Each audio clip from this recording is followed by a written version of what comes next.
Salut tout le monde, bienvenue dans MMA Chill and Fight, de la baston tout en décontraction. Alors vous le savez, pour faire un beau combat il faut être deux. Et bien pour une belle émission c'est exactement la même chose. Sébastien Love est à mes côtés. Comment ça va l'américain? Oh yeah! Eh oui. Je parle pas anglais, donc il va falloir te réadapter. Ouais. Ça va très bien, retour de Chicago et tout, tu m'as manqué. Bah toi aussi. Ah, tu m'as manqué. Franchement, je le pensais froid. qu'à toi. Le froid. Alors le froid, ça va, mais j'ai pas trop souffert du froid, moi. Ouais. Non, ça a été. Et puis, tu vois, ma grande surprise, c'est que je reviens de Chicago. Alors déjà, t'as pas changé. Mais attends, les chaussures. Ah non, mais les chaussures. Jordan. Ah mais Jordan. attends, non, mais je dis bravo. J'ai pensé à toi. Parce que moi, je t'en ai ramené 2 paires, finalement, je vais les garder. C'est pas la... c'est pas la peine. Ah bah tu peux me les passer, t'inquiète. C'est vrai Je saurais quoi en faire, je pense. Ok, d'accord. Ouais, je Oh, pense. T'as bien mérité, alors. Bon, Seb, ce qui est bien, c'est que t'es jetlagué un petit peu. Oui. Bah alors moi, je souffre Non. pas du tout du Ah bon jet lag. Mince, Pas parce du que tout. J'allais dire, moi j'ai très peu dormi cette nuit. Ouais. Toi t'es, pas jetlagué du Non. tout. Donc ça va, il y en a un au moins qui va tenir un petit peu cette émission. Je sais que t'aimes bien vanner l'Olympique de Marseille. Bon, notre invité suit pas énormément le foot, mais il est marseillais par contre. Tu vas nous le présenter, Seb. Il manie aussi bien le bistouri que les pattes d'ours. C'est un Marseillais, mais je l'adore. Coach emblématique du Marseille Fight Club, monsieur Jean-Michel Fouassard.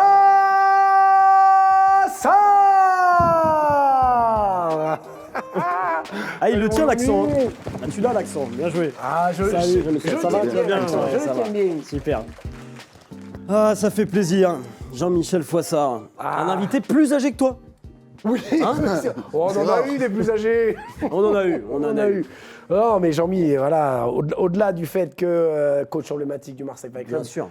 on est amis depuis plus de 20 piges. Ouais. Et c'est vraiment un plaisir, mais vraiment, ça me fait chaud au cœur que tu sois avec nous, mon Jean-Mi. Merci beaucoup. Il vient de Marseille spécialement. Ah oui, non, mais et franchement, ça me touche. c'est super. Mais vu que vous connaissez bien tous les deux, Jean-Michel, un défaut, une qualité de Seb, et Seb, un défaut, une qualité de Jean-Michel. Alors, défaut, qualité, je dirais défaut, bon, il est Marseillais. Et qualité, mais il est Marseillais. Ouais, Voilà. c'est bien, bravo. Ouais. À toi? Un défaut, il parle trop. Et qualité, c'est un bon speaker. Ah, merci, mon Jean-Mi. C'est pas mal. Bon, ça nous fait très plaisir, Jean-Michel, que tu sois là. Donc, tu as 57 ans. Seb l'a dit, tu es le coach emblématique et fondateur du Marseille Fight Club. Avant de parler de MMA, moi, j'aimerais qu'on parle un peu qu'on en apprenne un peu plus sur toi. J'ai fait mes recherches de journaliste. Tu as commencé à l'école des Borel. Ouais. À Marseille, entre 1978 et 1980. Ensuite, tu es passé par le collège Saint-Joseph-les-Maristes. Ouais. De 82 à 84, attention, soyons précis. Ouais. Puis le lycée de Tours-Sainte en 1984-1985. Ensuite, tu termines au lycée technique privé Charles Péguy entre 87 et 89. Et en 89, Jean-Michel est parti au 4e régiment de hussards de la commande et de la maintenance à Nancy. D'abord au peloton d'escorte et de garde, puis à l'infirmerie du régiment jusqu'en 1990. T'as vu le journaliste là? Bravo. Hein? Non, c'est Copain d'avant. En fait, j'ai été sur Copain d'avant. J'ai trouvé toutes les infos sur Jean-Michel Fouassard. Voilà, tout simplement. Mais pas mal quand même, les petites C'est très bien. recherches. Ah, alors là, franchement, ça fait vraiment le mec, c'est qui a vois bossé toute la nuit. Ouais, c'est ça. Ah, bravo. Enfin, Carrément. toute la nuit. Tout le mois. Tout le mois. Tout le mois. Évidemment, on a eu du temps. On a eu du temps. C'est un peu flippant, Copain d'avant. Les profils, t'as toutes les infos sur tout le monde. Mais qui c'est qui les renseigne sur Copain d'avant? Ah bah c'est toi. Ah, c'est toi. T'as créé un profil. Ouais, ouais. C'était il y a fort longtemps. Ouais, bah oui, parce que ça existe encore, ça, Copain d'avant? Ah oui, si. Oh, oui, Oh, je sûrement, ouais. pense que ça doit exister. Moi, il y a encore. une ligne. Il y a une ligne. Bon, on va parler de plein de choses avec toi, Jean-Michel, ton parcours, la nouvelle génération aussi du MMA qui brille. On l'a encore vu au 100% Fight, t'en parleras un petit peu plus tard, Seb, dans l'émission. Avant ça, on va se replonger un peu dans le passé, ce qui s'est passé pour toi, justement. Tu as commencé assez tôt, je crois, les sports de combat? Ouais, j'ai commencé très tôt. J'ai commencé, comme tous les gamins à l'époque, dans les années 75, par le judo, le karaté. Ouais. Et j'avais une famille, donc mon arrière-grand-père faisait de la boxe, était entraîneur de boxe, donc m'a mis dedans. Et après, j'ai bifurqué vers le cyclisme. Donc j'ai fait du cyclisme à très haut niveau. Rien à voir avec les sports de combat. Là, Rien à voir clairement. Comment elle s'est faite, cette bascule? Elle s'est faite, j'ai fait du vélo et on s'est rendu compte que j'étais pas trop mauvais sur une bicyclette. Ouais, Et puis voilà, j'ai fait ma première compétition, j'ai gagné. ok. Et de là, comme je suis un compétiteur avéré et qu'il n'y a que la victoire qui compte pour moi, j'ai dit, je vais faire ça parce que je suis bon, quoi.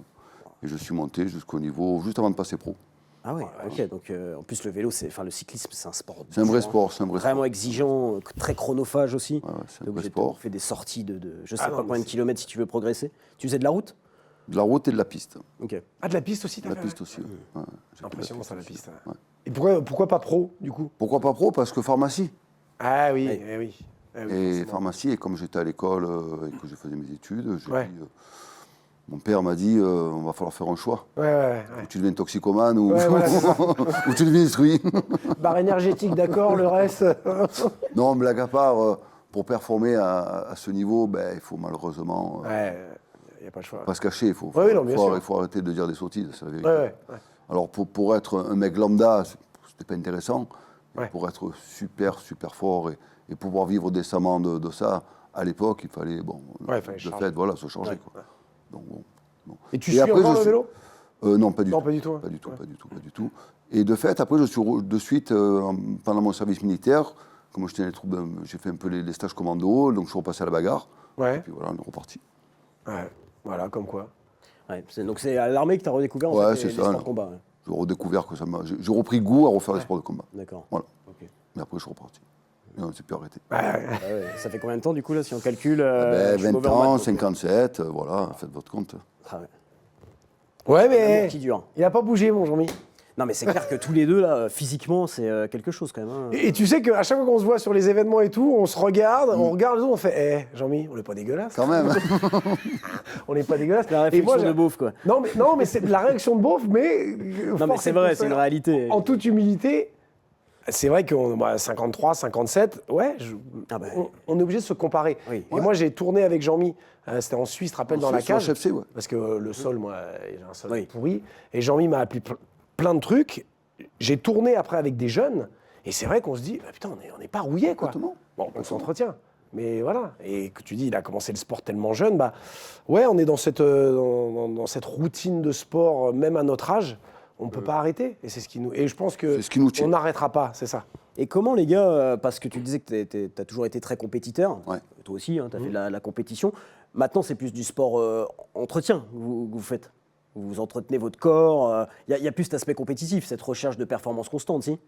Alors, il y a la compétition à l'ego. D'accord. C'est-à-dire que moi, quand je tourne avec mes élèves, je me dis, des fois, tu peux pas ne pas...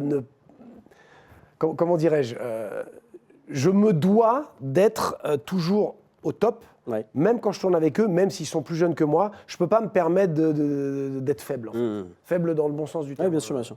Et donc, c'est un peu ma compétition à moi. Bien sûr, je ne vais plus combattre. Bien sûr que.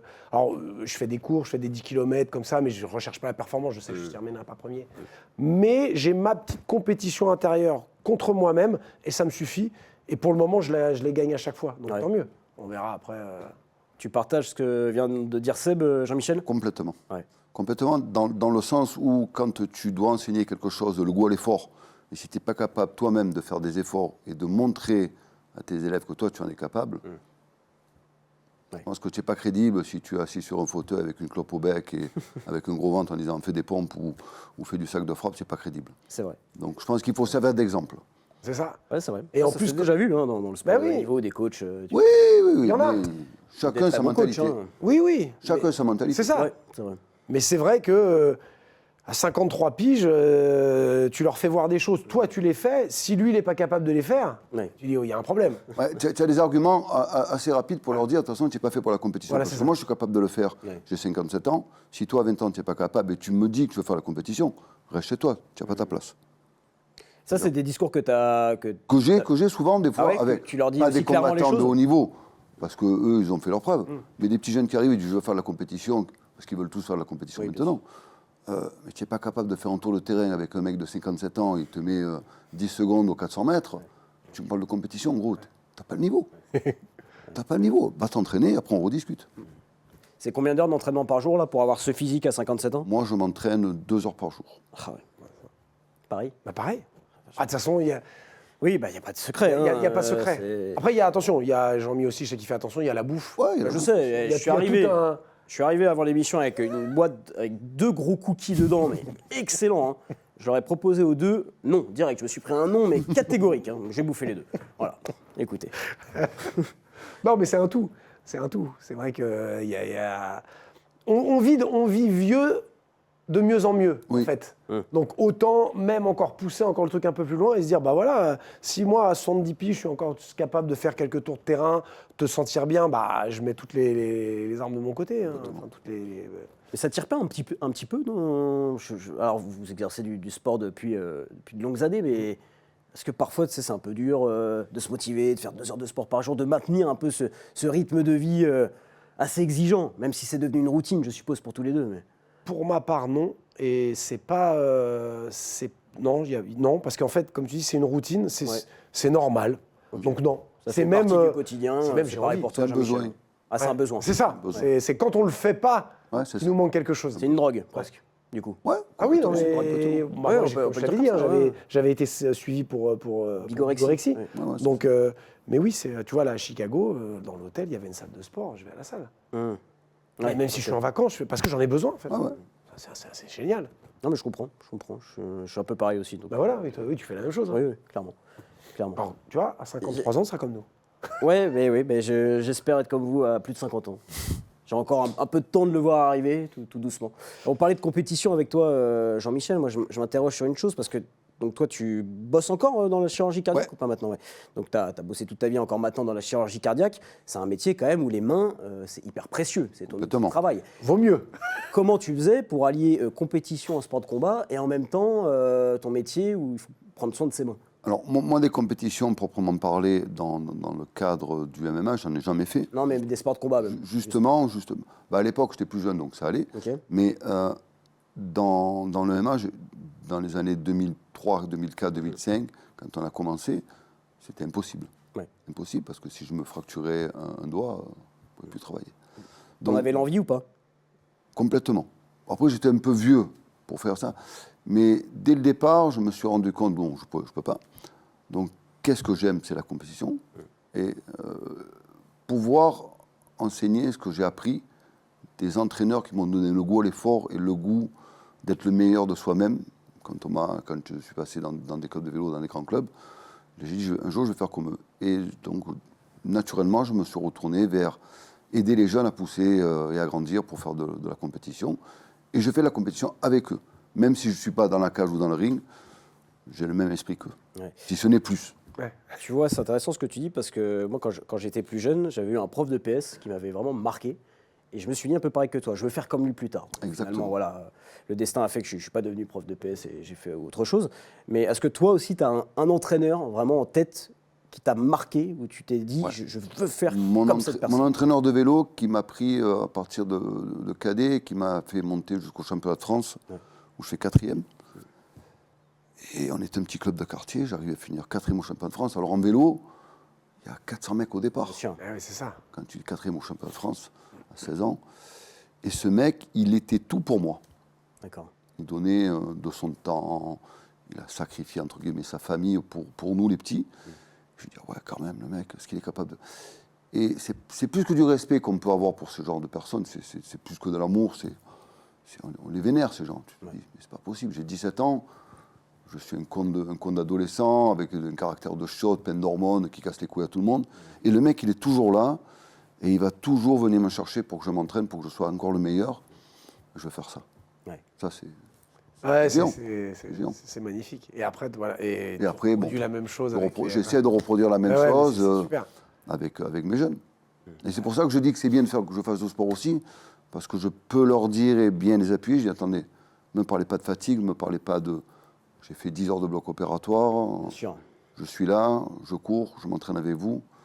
Je ne veux pas l'entendre dire je suis fatigué. Sauter. Ouais. Et puis ça permet de replacer un peu les choses dans leur contexte aussi. Je pense que quand tu fais ce genre de métier, Oui. de te dire, alors évidemment, voilà, c'est dur, c'est un sport exigeant, il y a des enjeux, mais ça reste que du sport, ça reste que du MMA. Toi, tu vois des choses beaucoup plus difficiles dans ton travail aussi.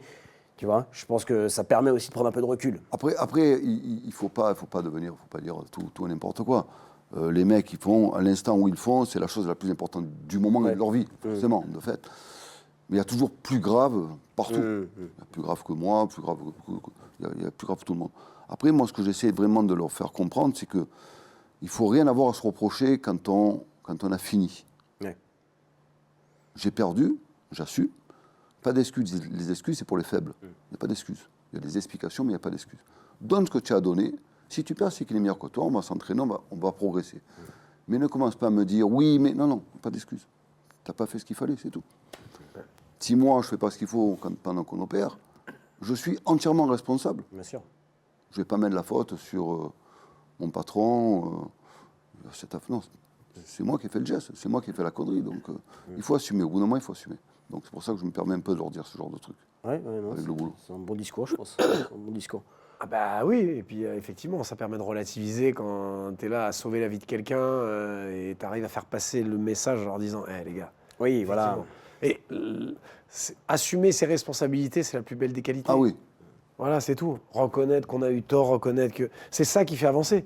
C'est bien beau de se trouver, comme tu dis, Non. se trouver des excuses, on s'en trouvera tous. Hein. Tous. Bien sûr. Mais Un peu assumer un ses réflexe, même hein, responsabilités. souvent, de se trouver des Bien sûr, excuses, mais c'est humain. C'est humain, mais après, c'est pas ça qui te fait avancer dans la vie. Non. Et prendre des tartes dans la bouche, des fois, ça fait du bien. Reconnaître qu'on a fait une bêtise, qu'on l'a mal fait, qu'il faut mieux le faire. Voilà, de toute façon, encore une fois, c'est ça la force de quelqu'un, c'est ça. Et c'est ça qui fait avancer. Et les plus grands passent par là. Ouais.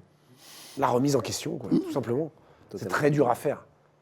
C'est très difficile à faire. c'est compliqué. Et quand tu as quelqu'un, un entraîneur comme Jean-Mi, qui est capable de ça, de faire prendre conscience à ses élèves que, hé les gars, t'as perdu, arrête de chercher, j'avais le gant ici, Non, t'as perdu, c'est de ta faute.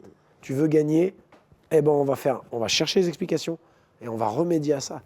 Et puis voilà. Tu vois, on a reçu beaucoup de coachs avec Seb à ta place dans ce canapé. Et Mais beaucoup, pas des Marseillais. Pas des Marseillais, Marseillais. c'est vrai. Le premier Marseillais sur le plateau de MMA Chill and Fight. C'est pas mal. Quel honneur. T'as vu ouais, c'est quelque chose. Hein. Mais beaucoup ont tenu un discours un peu similaire en disant que pour être un bon coach de MMA, c'est mieux, c'est presque essentiel, hein, on l'a vu ce discours, d'avoir fait de la compétition, de MMA à haut niveau ou à un niveau correct. Parce que ça, c'est des choses que tu as pu entendre, toi, quand tu as voulu te lancer dans le coaching, dans la transmission, dans ce milieu, qui est un petit milieu, hein, finalement. Ah, c'est un très petit milieu déjà. Alors, est-ce qu'on doit être un ancien combattant pour être un bon Oui, coach? déjà, est-ce que tu es d'accord avec ça?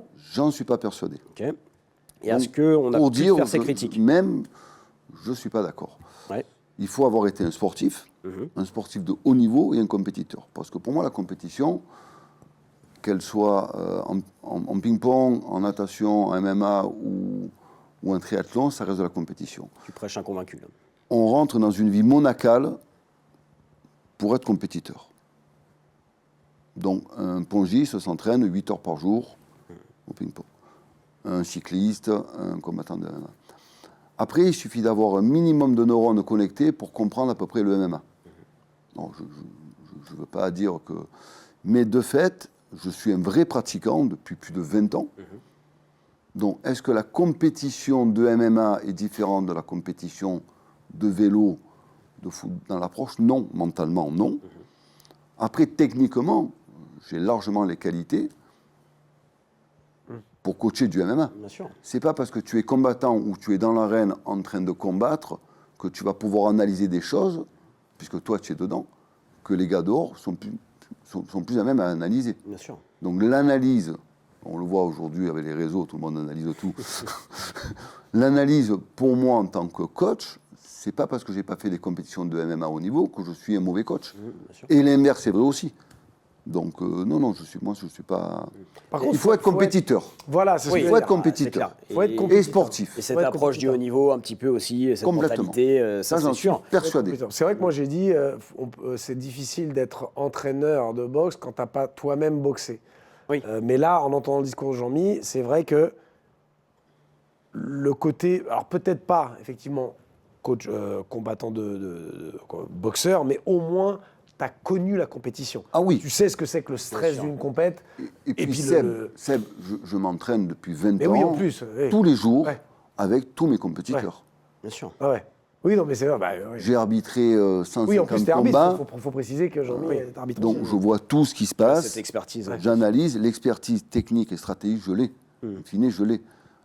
Quand tu tournes avec Ilyes pendant des années à te faire tabasser la gueule, Il y a ce Giroud. ouais, on voit à peu près ce que c'est.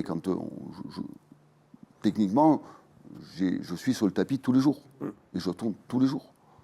J'ai passé des trucs, je sais faire. Donc, bon. Ouais. Ouais, bien sûr. Et puis tu l'as dit, Moi, j'ai la chance de faire des émissions avec à chaque fois aussi des sportifs d'univers différents, de disciplines différentes, et tu te rends compte en fait que sur plein de sujets, ils se rejoignent. Sur plein de sujets.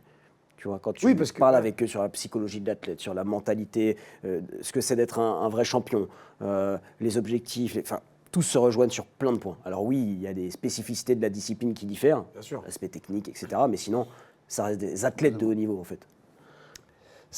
Oui, effectivement. De toute façon, le stress d'une compétition, quelle qu'elle soit, le sportif, voilà, ça nous parle. Que tu fasses du vélo, que tu fasses de la boxe, bien sûr. Après, c'est vrai que moi, j'avais, maintenant je peux le dire, j'avais toujours tendance à dire, la boxe, ça reste un sport particulier parce que c'est un sport quand même. C'était le discours que les coachs aussi entretenaient, cette sensation de la cage. Si tu n'es pas toi-même monté dans un ring, comment tu peux envoyer un de tes élèves dans un ring ? Puisque tu ne sais pas ce qui se passe. Mais voilà, après, tu vois, comme quoi, des fois, il faut savoir changer son fusil d'épaule et le discours de dire oui, enfin, mais j'ai connu ce stress en faisant du vélo, donc la compétition, je sais ce que c'est. Et finalement. Tu sais, Seb, moi, je leur dis aux petits jeunes, la prise de conscience et la confiance en soi, c'est ce qui fait la grandeur d'un champion. Tu as une finale de Ligue des Champions, c'est la 90e minute. Pas pour le meilleur joueur du monde. Tu prends un ballon, tu le poses sur le point de pénalty. Ouais. Le stress. Quel milliard de téléspectateurs. C'est ça. Tu sais que tu rates, on va t'incendier, on va te descendre en flammes.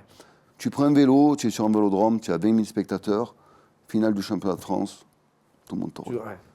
On t'attend, tu vas dans une cage à 10, 15, 20 000. Oh, tu vas te prendre des nions. Mais en fait, tu veux gagner. Fini, tu veux gagner. La pression, c'est la même pour toi. C'est vrai. Moi, quand le matin, on clampe un cœur, quand il s'arrête, qu'il faut. La pression, on l'a. Bah oui. Bien sûr. Oui, non, mais tu vois. Donc, la pression reste la pression. C'est vrai. Moi, je vais la pression donner, reste la pression. Après, c'est vrai qu'il y a le côté, oui, je vais prendre des tartes dans la gueule, des patins de couvain. Mais comme j'ai dit, ça fait 20 ans que je veux prendre des tartes dans la gueule. Je sais ce que c'est, prendre des tartes dans la gueule. Voilà. Et, accessoirement, je me suis plus battu dehors quand j'étais jeune que plein de minots dans des cages. À l'époque, on avait le droit de se battre, on pouvait se battre. Maintenant, on se fait tirer dessus. Mais avant, on pouvait se battre. Et tous les week-ends, on se battait. C'est ça. À Marseille, tous les week-ends, on se battait. Oui, c'est ça. Voilà. C'est un règlement tranquille. Donc, la bagarre, on sait ce que c'est. Ça, il n'y a pas de souci. On a fait videur, on a tous fait des métiers comme ça quand on était jeunes. Ça faisait un peu de bagarre, ça, on sait ce que c'est. Donc, maintenant, après, la pression, qu'elle soit... Le sportif a la pression. L'obligation de résultat. Non, mais c'est ça. On m'attend. Il ne faut pas considérer en fait les combattants de MMA comme une famille totalement à part. Moi, j'ai souvenir d'avoir eu dans une de mes émissions Alphand Rocher. Okay, je l'avais invité avec une dame qui faisait de la pole dance. C'était un peu le concept d'essayer de regrouper différents sportifs d'univers complètement différents.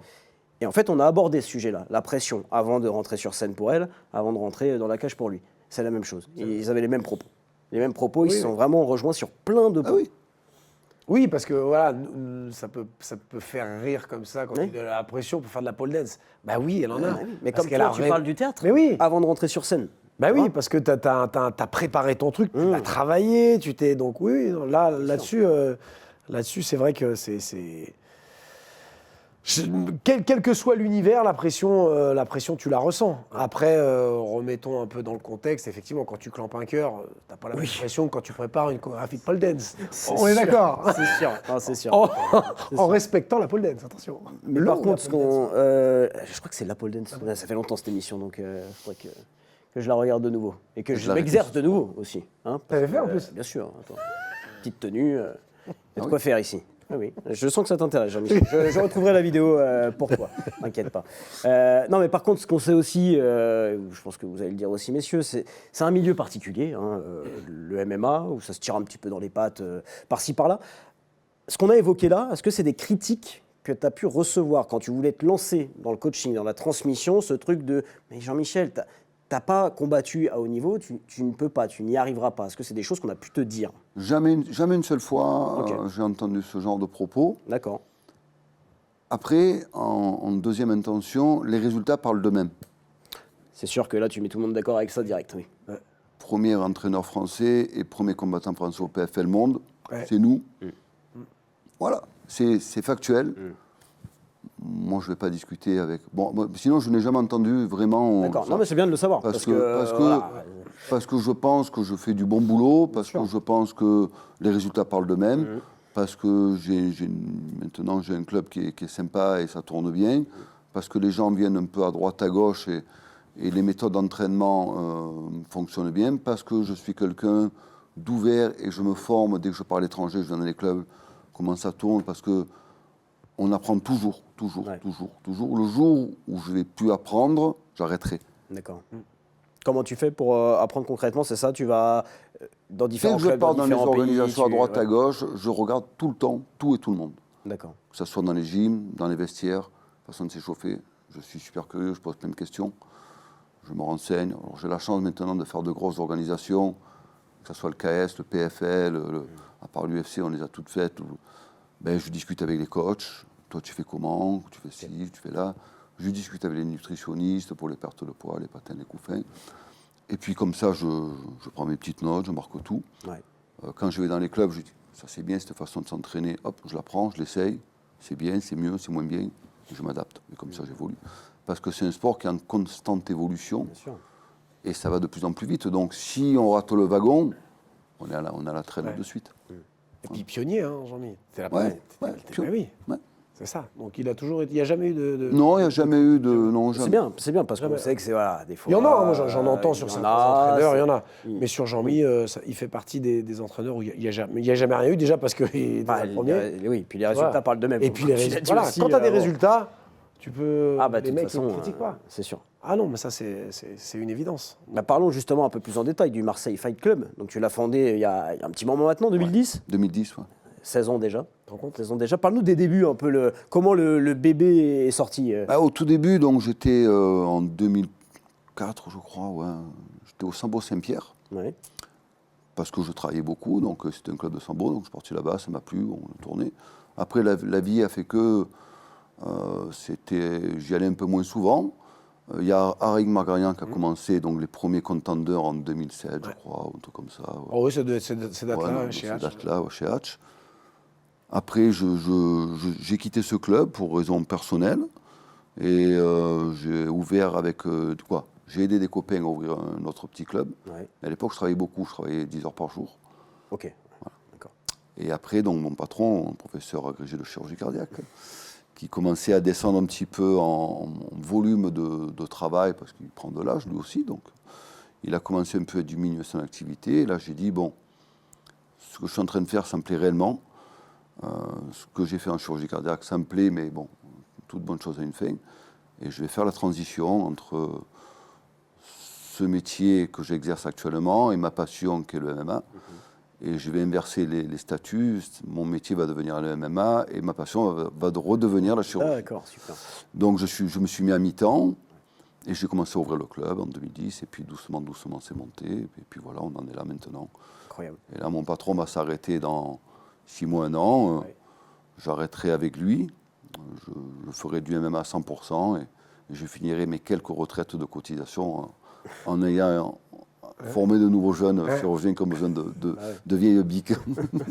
Et comment ça se passe? On se replonge un peu, mais en 2010, fonder un club à Marseille où le MMA n'est pas du tout implanté, le MMA n'est même pas encore légalisé en France, on est même très très loin de la légalisation encore. Comment ça se passe pour la structure, pour les personnes qui interviennent dans le club? Alors moi, je suis quelqu'un d'extrêmement solitaire et j'aime pas l'aide extérieure, donc j'ai jamais rien demandé à la ville de Marseille, aux instances, tout ça. Et j'ai pris une salle privée. Voilà, donc j'ai payé mon loyer, pris mon courage à deux mains, j'ai pris un bon ami à moi qui est l'homme à tout faire, qui m'a vachement aidé à faire le club. On a commencé quand j'ai quitté l'évolution Pancras, donc on était Ilyes et moi, on était 2. D'accord. On s'entraînait à 2, c'est pour ça que je dis on est parti au PFL à 2. Incroyable. On s'entraînait à 2. Il y a de temps en temps un petit jeune que vous connaissez qui s'appelait Barry Sadigüzel. Oui, Il avait 16 ans, qui venait aider Ilyes à faire des sparring. Pour vous dire. Oh, énorme, Barry Sadigüzel au PFL, qui a combattu récemment champion à du Lyon. PFL, champion Oui, du bien PFL. sûr, ouais. Donc il y avait Souil Terry aussi qui nous aidait. Donc on est... Et puis voilà quoi. Et puis doucement, un tapis, un deuxième tapis, un troisième tapis, un quatrième tapis. Et puis c'est monté. Et comme je suis quelqu'un d'obstiné, de compétiteur, quand je me mets quelque chose dans la tête, je veux réussir, je vais réussir. Et puis voilà. Tout de suite, il n'y a eu aucun doute, tu t'es dit, moi je lance Oui, cette salle, sinon je le fais pas. je vais réussir. Ah ouais. Je le fais pas. Sinon. Non mais c'est fort à cette époque, il faut toujours replacer dans l'époque. On est en 2010, le MMA en France, c'est pas autorisé, Il n'y a pas de rien. coup d'essai, c'est où je fais ou je fais pas. Ouais. Moi, j'ai une devise, c'est fais ou ne fais pas, mais n'essaye pas. C'est-à-dire, si tu dis je vais essayer, c'est-à-dire que tu perds perdant déjà. Ouais, vrai. c'est ça. C'est Je vrai. vais essayer. Bon, fais-le.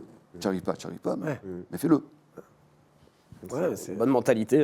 Ouais, mais c'est comme ça qu'on avance. Voilà. Puis encore une Clairement. fois, si tu te plantes, tu te plantes. Mais au plantes, moins, voilà, moi, au moins tu l'as moi, fait. je l'ai fait. Voilà, c'est ça. Et je ne peux pas entendre j'ai essayé. Je n'y arrive pas. Mais il y a quand même eu des périodes, je suppose, au début, les premières années, où tu t'es dit, oh là, c'est chaud. c'est Les périodes dur, quoi. qui ont été dures, et ça, il faut le dire, c'est pour ma femme, Oui. pour mes Énormément enfants, de sacrifices. Hein. Papa, parce il que était ça pas à la demande maison. Quoi.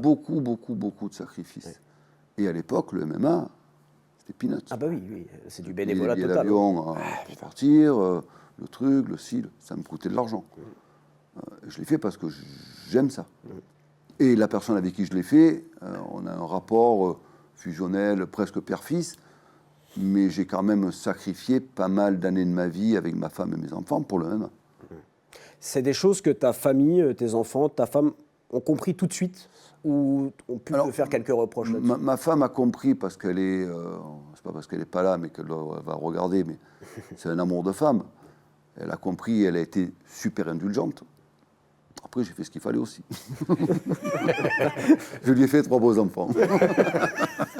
Non, mais de fait, elle aurait pu me dire, bon, excusez-moi l'expression, mais tu me casses les bonbons avec toi mais MMA, totalement. prends tes affaires et casse-toi. Bien sûr. Bon, voilà. L'amour a fait que, bon, on s'est serré les coudes. Elle m'a dit ce qui n'allait pas. Et puis j'ai essayé de... Ok, ouais, je crois qu'elle a raison. Donc peut-être que j'en donne trop. Et puis je me suis remis en avant pour essayer de mener les deux de fond. Et j'y suis parvenu. Et tes enfants, est-ce qu'ils ont pu dire, oh, papa, on aurait aimé que tu sois un peu plus présent? Alors à ce non, moment-là j'ai toujours été très présent pour mes D'accord. enfants parce qu'ils faisaient du sport avec moi. Ils ont fait... Ok, t'as football, réussi fait à du MMA avoir et cet tout. équilibre. Je n'ai jamais sacrifié une demi-heure pour les devoirs ou quoi. Non, jamais. D'accord. On est toujours partis en vacances ensemble. Ça, vraiment, je ne pense pas que mes enfants puissent me dire un seul jour, papa, tu n'as pas été. Non, j'ai toujours été là. Alors, c'est vrai que je ne dormais pas beaucoup, Tu m'étonnes. mais le boulot, le truc aussi. Mais je prenais les enfants, on a appris à marcher ensemble, à faire du vélo ensemble. Je faisais tout pour eux, D'accord. comme un papa normal. Mais c'est vrai que ma femme, c'est elle quand même, à une période, là, 2010-2011, c'était un peu compliqué. Ouais, mais elle a toujours... mais- Je connais très bien Sophie. Ça fait, comme on dit, un homme, la réussite d'un homme tient aussi grâce à sa Complètement. femme.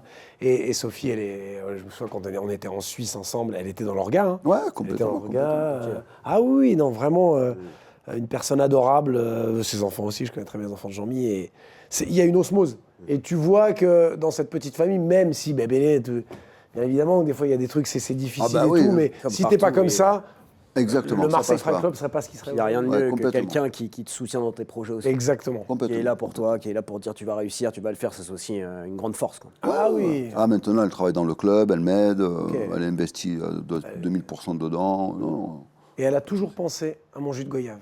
Et ça, Sophie, je ne remercierai jamais assez. Parce qu'à chaque fois que je venais en Suisse, Ouais. parce qu'elle sait que j'adore le jus de goyave, j'avais mon jus de goyave. Ah bah oui. Voilà, c'est tout.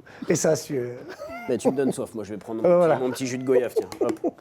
Non, mais c'est vrai que c'est hyper important. Quand tu sais que tu es entouré, Ouais. c'est pas Ah bah, facile. clairement. Hein. Ben non, mais clairement, puis ça peut faire peur, tu vois, un peu la peur du vide en te disant tu te lances dans un projet comme ça, alors même si toi tu es déterminé, bon, voilà, 2010. Et puis, il faut remettre ça dans le contexte de 2010. Ouais, hein. c'est ça. Dans le sud de la France en Dans le plus, sud. dans le sud, hein, ça faut le dire aussi. Ah oui, parce que oui, à Marseille, eh ben, comme on le disait tout à l'heure en off, tu as le foot et la natation. Le reste... Ah, le waterpolo, enfin, fait partie de la. Ouais, c'est ça. Oui, Le cercle, quoi. de nageurs. Le cercle. Ouais. Mais sinon, non, c'était une période où c'était du pancrace déjà. Tu avais les compétitions, elles étaient sur Paris, donc il faut que tu montes sur Paris. Tu étais payé avec le casse-dalle de la buvette. Enfin, je veux dire, il n'y avait rien de... Ouais. Quand une passion Il y avait rien t'anime... d'attirant, Ouais, non, voilà, c'est ça. À part aimer se battre et Ouais. aimer faire de la compétition, il y avait Ouais. rien d'attirant. C'est Se ça. retrouver dans des hôtels miteux d'Aubervilliers, à se faire taper Non, mais oui. pour un sandwich et C'est une ça. mauvaise canette de coca. Puis on arrivait le lendemain où il fallait aller au boulot, on n'avait pas dormi. Et est-ce que, à cette époque, est-ce que tu aurais pu t'imaginer que 15-16 ans plus tard, le MMA soit comme ça aujourd'hui, tu vois, soit devenu comme ça un sport en pleine ascension avec une hype, une lumière complètement dingue? Non, il y a 16 ans, non, je pense, non. Après, plus tard, oui, mais il y a 16 ans, non, pas du tout. Ok. Ah non, on n'y croyait pas. Non, pas du tout. Non, mais c'est ça qui est beau, c'est de se lancer dans un truc comme ça, alors que voilà, il n'y a aucune garantie sur ce que va devenir la discipline. Mais déjà, il y a 16 ans, on ne faisait pas le même sport que on faisait pas du MMA déjà. Bien sûr, bien sûr. On faisait du pancrace. Mais tu vois, je me dis maintenant, alors évidemment, maintenant c'est différent aussi parce qu'il y a beaucoup plus de concurrence, c'est dur aussi de se lancer maintenant, il y a aussi des difficultés. Mais tu te lances dans le MMA, tu sais que ça va fonctionner aussi, parce que c'est un sport en pleine ascension, en pleine lumière. Ah, tu sais que ça va réussir, je ne sais pas. Alors c'est Non, mais peut-être parce que nous, on baigne dedans et qu'on connaît un petit peu les difficultés de se lancer. Oui, je me reprends. Tu sais que ça va attirer du monde. Après, réussir, c'est autre chose, parce qu'on sait qu'il y a plein d'orgas aussi qui se mettent en place, qui se cassent un peu la gueule. Oui, il y en a beaucoup. Parce que c'est compliqué à gérer. Mais ça va attirer du monde, ça va plaire. Tu dis MMA à quelqu'un, c'est « Oh, MMA, sur les réseaux, ça explose. » C'est vraiment le sport peut-être numéro 1 en termes de hype en ce moment, je pense. Oui, mais encore une fois, ça explose, comme tu le dis justement, sur les réseaux. Après, remplir ta salle, c'est autre chose. Ouais. C'est-à-dire que, oui, il y en a beaucoup qui regardent, qui commentent, qui regardent, qui critiquent. Mais de là à pousser la porte d'un gym, c'est encore autre chose. Donc moi, je suis admiratif des gens qui montent des salles, des structures, parce que c'est des structures privées, je parle. Hein. Ouais. C'est très, très compliqué. Tu es associatif, tu risques rien. Ouais, c'est ça. Tu risques rien. Quand tu montes une structure privée, il faut une payer ton structure loyer, privée. ton électricité, tes assurances, il faut que les gens viennent, payent, restent, C'est ça. parce qu'il faut qu'ils restent. Donc, Ce qui est toujours, bien sûr. Il faut que tu les appâtes, il faut que les gens, il faut que tu leur donnes envie de pouvoir rester. Et comme il y a de la concurrence, il faut toujours se remettre en question. Parce que ça s'ouvre à côté. En plus, maintenant, il y a les grandes enseignes, les fitness parks, les trucs, Ouais, qui s'y mettent. On air qui s'y mettent. Donc, il faut garder les gens. Donc, alors, il y a le côté compétiteur, des grands compétiteurs qui, eux, sont la vitrine du club. Ben, les gens viennent parce qu'il y a du compétiteur. C'est ça, bien sûr. Donc, c'est bien. Mais il faut garder les compétiteurs parce que c'est pareil, c'est compliqué de les garder aussi. Bien sûr, Et puis, compétiteur, ça te coûte de l'argent. Exactement. Puisque C'est ça pas te eux qui coûte font du fonctionner temps. le club, attention. Hein. Ça te coûte du temps, donc c'est forcément ça te coûte de l'argent. Non, c'est Et ensuite, il faut c'est une entreprise en fait. c'est ça. Tu vois, donc c'est compliqué. Donc, est-ce que beaucoup de clubs vont s'ouvrir, mais est-ce que beaucoup de clubs vont être pérennes? Je n'en suis pas persuadé. Ouais, ça, c'est- En France, Seb est là avec moi. Sans citer les noms, mais il y a 3-4 clubs qui sont là depuis 20 ans, mais sinon les autres, on en a vu rentrer, sortir. On les voit Comme plus. des organisations d'ailleurs aussi. Hein. Voilà, Il y a comme les des organisations. qui se créent. C'est pareil. Sinon, il y a des personnes que nous, on connaît, dont on a débuté ensemble. Ben, on est toujours là. On peut dire OK. Et puis, il y en a, bon, on les voit plus, on les revoit. C'est ça. Ça change de truc, ça change de structure. C'est le jeu de ça, choses ouais. musicales. Quoi. Ouais. Comment tu vis ça, toi? Tu as commencé avec quasiment Personne. salle en France et maintenant il y a une concurrence énorme. Moi, je Est-ce le vis que, très bien, moi. Ouais, il n'y a Ouais. pas de concurrence. Non. Ok. Moi, j'ai zéro concurrence. D'accord. En fait, je ne manquerai pas. Ouais. Voilà. Donc, si tu pars de chez moi, c'est qu'un problème. Ou on s'aime bien, on en discute, on règle le problème et tu restes chez moi. Si tu veux pas en discuter, c'est que tu m'aimes pas, ben, va voir ailleurs. Et puis voilà, quoi. Jusqu'à preuve du contraire, les gens que j'ai restent, Ouais. les combattants restent. Si les combattants restent, qui pour moi sont les mecs les plus durs à garder, parce que c'est compliqué de garder un combattant, parce qu'ils ont la tête des fois qui part un peu dans tous les sens, ce qui est tout à fait normal, c'est un compétiteur. Est-ce que c'est pas mieux ailleurs? Est-ce que c'est ci? Est-ce que Bien c'est là? sûr, ouais. Si tu arrives à garder ton combattant, déjà c'est bien. Et de fait, après, tu gardes le reste. Et après, si tu crées un bon noyau, une bonne ambiance et un bon mood dans le club, il n'y a pas de raison que ça se passe mal, quoi. Tu parlais d'Ilyes Giroun tout à l'heure, qui, voilà, vous avez un peu fondé aussi la salle à deux, il t'a accompagné, vous étiez Complètement. au début, vous avez tout fait, Tout fait ensemble. premier combattant français au PFL, 2019 New York, là, le premier combat, enfin, t'en parlais avec des étoiles dans les yeux. Maintenant, Ilyes, il n'est plus au Marseille Fight Club, il est au Boxing Squad à Nice avec Aldric Cassata. Comment tu as vécu un petit peu aussi cette rupture, en tout cas sportive, avec Ilyes? Ça a été un crève-cœur pour toi, Jean-Michel? Alors, non, parce que je pense, comme pour les combattants que j'apprécie vraiment du fond du cœur, je pense à leur bien. Et son bien, c'était de quitter Marseille, parce qu'il ne fallait pas qu'il reste à Marseille pour des raisons extrasportives. D'accord. Voilà. Et il m'a dit, je pars parce que j'ai besoin de partir. Il dit, va-t'en. Comme j'ai dit à mes enfants, un qui habite à Saint-Tropez et à Saint-Barth, l'autre qui habite à Rouen, c'est mes enfants, partez. Voilà. Mais lui, c'est pareil, part. Mais on est toujours resté en contact quotidien, tous les jours on s'appelle. D'accord. Tous les jours, on m'appelle. Et j'ai toujours été dans son coin. Voilà. Il a besoin de moi, comme moi, j'ai besoin de lui aussi. Mais le Ilyes, quand je suis dans le coin, et le Ilyes, quand je ne suis pas dans le coin, n'est pas le même Ilyes. D'accord. Et ça, c'est factuel. On l'a vu. On a changé de club. Alors oui, le niveau monte, peut-être. Mais il a fait une série de combats qui étaient un peu pénibles à regarder, un peu ennuyantes. Parce que j'étais peut-être pas forcément derrière et lui remettre un peu les idées en place. Et là, sur son dernier combat, 40 secondes, ça s'est plutôt très très bien passé, comme ça s'est passé au début. Donc, et surtout, ce qui m'a fait plaisir, c'est de le retrouver avec le sourire et de le retrouver avec l'envie d'aller rentrer dans ce cage, de faire la bagarre, quoi. Il avait perdu ça. Pour quelle raison, j'accuse personne, mais voilà, il avait perdu ça. On l'a retrouvé. Bon, maintenant, Ça a été flagrant. Hein. Ouais. Ça a été flagrant. Et il y a des fois, tu t'en vas. Alors là, il est parti pour des raisons, comme tu l'as dit, extrasportives. Tu te retrouves dans un autre environnement, dans un autre club, ça fonctionne pas. Ça fonctionne. Voilà. Et là, tu peux pas dire oui, non, je trouve que tu étais un peu dur. Non, c'est factuel. C'était pas le Ilyes. Moi, j'ai connu le Ilyes à l'époque chez Jean-Mi. Ouais. Mais c'était le jour et la nuit. Et là, le dernier combat, voilà. Et c'est... moi, je l'ai revu, on s'est revu en Belgique, c'était il y a 1 an et demi avec Ilyes, ça fait longtemps qu'on ne s'était pas vu. Quel plaisir, hein. Puis quel mec super gentil. Et toute cette team du Marseille Fight Club, comme tu dis, c'est une petite famille. Il y a vraiment cet esprit familial que tu retrouves dans quelques, comme un peu à la old school aussi, oui. tu vois, où ils sont très famille. Il y a des clubs où c'est de très bons clubs, mais il n'y a pas cette atmosphère. Mais ça reste de très bons clubs. Là, c'est vrai que les Marseillais, moi je les appelle les Marseillais, parce que quand je les vois sur voilà, quand je les vois sur différents galas, il y a ce truc qui est... Il y a un truc, tu ressens cette chose. Et c'est vrai que c'est hyper important. Et Ilyes faisait partie de ce truc. L'ADN de Jean-Mi, ce truc sur les combats, là, putain, moi enfin, je vais pas le dire à l'antenne, mais j'ai vraiment... Ah oui ça y est. Tu vois, c'était un frisson pour Ilyes. Et quand tu es dans le coin, du coup, à chaque fois d'Ilyes, Aldric Cassata, coach à la Boxing Squad, il le prend comment? Il a dit oui tout de suite, il n'y a pas de souci. Jean-Michel, tu peux être dans le coin avec moi pour Ilyes. Est-ce que c'était un peu, attends... Aucun souci avec Aldric, on se connaît depuis ouais. très longtemps, on est super copains. Et c'est un garçon très intelligent, donc pour lui, il n'y a aucun souci. Donc, la performance avant... ce qui compte, c'est que le mec performe, point barre tiré. Voilà. Il n'y a jamais eu aucune rivalité, animosité ou quoi que ce soit entre nous. Voilà.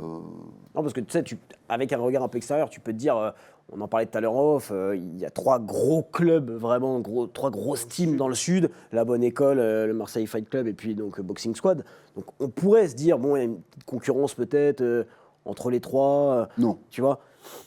Donc c'est bien si tu dis qu'il n'y en a pas, ou que c'est une concurrence saine, parce que des fois vous êtes peut-être amené à vous rencontrer. Voilà. Oui. C'est de la concurrence saine. Ouais, mais c'est bien. C'est de la concurrence saine. C'est ça qui fait... C'est ce que je te disais tout à l'heure, au niveau de la concurrence, en fait, ça fait évoluer tout le monde vers le haut. Exactement. C'est-à-dire, moi je fais quelque chose, ils vont dire, putain, Fouassar il a fait ça, on va faire comme lui, hop, ça monte. Ah ben lui il a fait ça, et puis voilà. Et on va se tirer vers le haut comme ça, en fait. Bien sûr. C'est comme ça qu'on avance. Ouais. C'est pas en se disant, en faisant le jaloux, non. Pas du tout. Sûr. Non, mais il a fait quelque chose, c'est bien ce qu'il a fait, mais il faut que je fasse mieux. Ah non, mais c'est... Et je vais monter. Ça, c'est la bonne attitude à avoir, hein, mais bon, on sait aussi que parfois ça se tire un peu dans les pattes. Ah oui, mais faut avoir voilà, l'état d'esprit qui va avec, et de se dire effectivement, de toute façon, il y a que la concurrence qui te fait progresser. Hein. Exactement. Ah oui. Le monopole n'a jamais fait progresser personne. Voilà. Et c'est ça. Et il se transforme en dictature très rapidement. Oui, voilà. Et on en a vu. Et on en a vu. T'as raison. Là, je parlais de la concurrence dans le sud. On sait qu'il y a aussi Paris, où il y a énormément de gym, il y a énormément de médiatisation autour du MMA. Est-ce que ça, en tant que Marseillais, toi, tu le constates aussi, que vous êtes un peu les oubliés un petit peu de la France au niveau du MMA? Alors, nous sommes les oubliés, oui, de fait, parce que les médias ne sont pas sur Marseille, Ouais. parce que les pseudo-médias marseillais ne s'intéressent pas à nous. Ouais. Bon, je ne sais pas pour quelle T'as raison. jamais des articles dans la Provence, des trucs comme Oh, ça? jamais de la vie.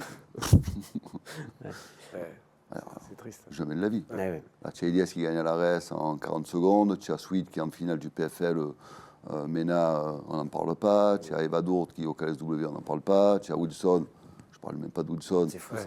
on n'en parle pas, tu as des petits amateurs qui n'en parlent pas.